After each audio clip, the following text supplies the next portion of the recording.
आज की कहानी है, देवर्षि नारद के मन में यह अभिमान पैदा हो गया कि वे ही भगवान विष्णु के सबसे बड़े भक्त हैं।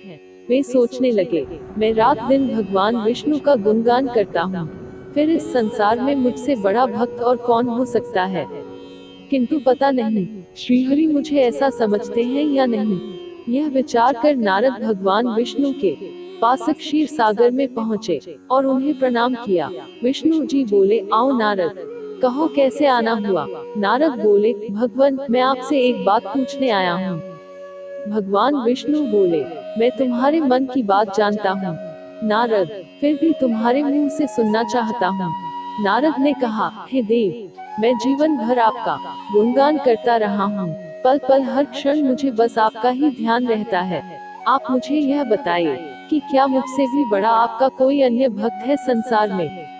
भगवान विष्णु समझ तो पहले ही गए थे कि नारद को अपनी भक्ति पर अभिमान पैदा हो गया है, किंतु अपने मन की बात छुपाकर वे बोले, नारद, इस प्रश्न के लिए तो तुम्हें मेरे साथ मृत्यु लोक चलना पड़ेगा। नारद बोले, ठीक है भगवान, मैं मृत्यु लोक चलने के लिए तैयार हूँ।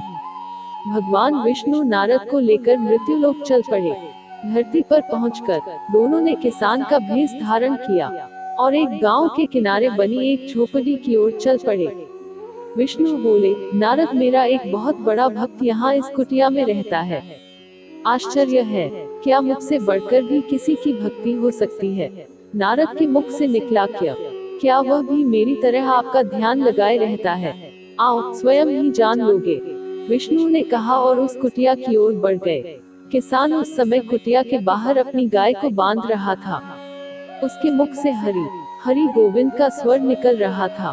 किसान भेषधारी विष्णु ने उसके निकट जाकर नारायण नारायण कहा तो किसान ने विनीत स्वर में पूछा, आप कहाँ से आए हैं। भद्र, मेरे लिए कोई सेवा हो तो निसंकोच बताइए। किसान वेशधारी भगवान विष्णु ने कहा, हम नगर जा रहे हैं, पर अंधेरा घिरने लगा है, वन में जंगली पशुओं का डर है, इसलिए रात भर आश्रय चाहते हैं। किसान ने प्रसन्न भाव से कहा, मेरी कुटिया में आपका स्वागत है। भद्र और जो रखा सूखा घर में है, आपके लिए हाजिर है। भगवान ने मुझे आप लोगों की सेवा करने का अवसर दिया है। बड़ी कृपा हुई उनकी। बाहर दालान में एक खटिया पर दोनों को बिठाकर किसान अंदर गया और अपनी पत्नी से कहा, देवी, दो अतिथि आए हैं। किसान की पत्नी उस समय अपने बच्चों को भोजन परोस रही थी। धीरे से आटे का बर्तन दिखती हुई बोली, घर में इतना सा ही आटा है और ये बच्चे और भोजन मांग रहे हैं। किसान बोला, कोई बात नहीं, हम अतिथियों को भरपेट भोजन कराएंगे, तुम बच्चों को आज कांजी बनाकर पिला देना। नारद और भगवान विष्णु ने उन दोनों का सारा वार्तालाप सुना, फिर भी परीक्षा के लिए भोजन की थाली पर बैठ गए। जब दोनों भरपेट भोजन कर चुके तो नारद सोचने लगे, यह सीधा साधा गृहस्थ भगवान का सबसे बड़ा भक्त कैसे हो सकता है। उधर श्रीहरि ने किसान से और भोजन लाने की फरमाइश कर दी। बोले, मेरा पेट अभी नहीं भरा, क्या और भोजन मिलेगा। किसान रसोई घर में गया और जाकर पत्नी से पूछा, कुछ और भोजन बचा है क्या। पत्नी बोली, बच्चों के लिए कांजी बनाई है, बस वही शेष है। विष्णु और नारद वह भी पी गए। किसान और उसके परिवार को भूखे ही सोना पड़ा। भूखे बच्चे माँ का आंचल थाम कह उठे, माँ, नींद नहीं आ रही है, मुझे बड़े जोर की भूख लगी है। पिताजी ने उन अतिथियों को कांजी भी क्यों पिला दी। किसान ने बच्चे के सर पर हाथ फेरते हुए कहा, अतिथि को भोजन कराना स्वयं विष्णु भगवान को भोग लगाने के समान है बेटा। बाहर दालान में दोनों अतिथि अलग अलग बिस्तरों पर लेटे हुए थे। भगवान विष्णु ने कहा, तुमने सुना नारद, किसान और उसके परिवार को भोजन नहीं मिला, फिर भी वह मेरे गुण गा रहे हैं। अगले दिन सुबह उन्होंने देखा, किसान भगवान विष्णु की मूर्ति के सामने कह रहा था, गोविंद हरि हरि, तुम सदा मेरे मन में बसे रहो, बस मुझे कुछ और नहीं चाहिए। फिर दोनों अतिथियों से बोला, हरि की बड़ी कृपा है, वही जग का रखवाला है, प्रभु की दया से रात को कोई कष्ट तो नहीं हुआ। जब तक आपका जी चाहे तब तक आप दोनों यहाँ रहे, मैं खेत पर जा रहा हूँ। किसान भेषधारी श्री हरि बोले, हम भी तुम्हारे साथ चलेंगे, यदि तुम्हें कोई आपत्ति न हो तो। नारद और विष्णु भगवान किसान के साथ उसके खेत पर गए। किसान बोला, यही है अपना खेत, अब मैं अपना काम करूंगा। गोविंद हरि हरि।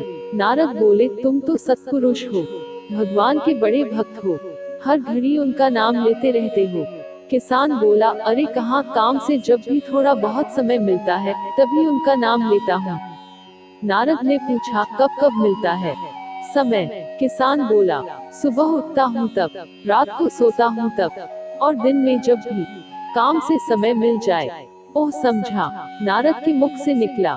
दोनों जब किसान से विदा लेकर चले तो नारद ने व्यंग्यात्मक स्वर में कहा, आपने सुना भगवान, वह सुबह शाम 2 बार ही आपका स्मरण करता है, जबकि मैं हर समय ध्यान करता हूँ, फिर भी आप उसे महान भक्त बताते हैं। नारद की बात सुनकर श्रीहरि चुप रहे, किंतु मन ही मन उन्होंने कहा, कारण भी जान जाओगे नारद। विष्णु ने एक कलश को तेल से लबालब भरकर नारद को दे दिया और बोले, नारद इसे अपने सिर पर रखकर बिना हाथ लगाए सामने वाली पहाड़ी तक ले चलो।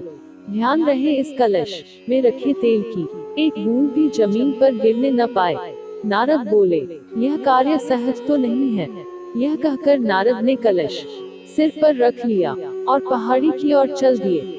नारद पहाड़ी तक गए और लौट आए। विष्णु बोले, लौट आए नारद, ठीक है, अब यह बताओ कि इतनी दूर जाने और आने में तुमने कितनी बार मेरा स्मरण किया है?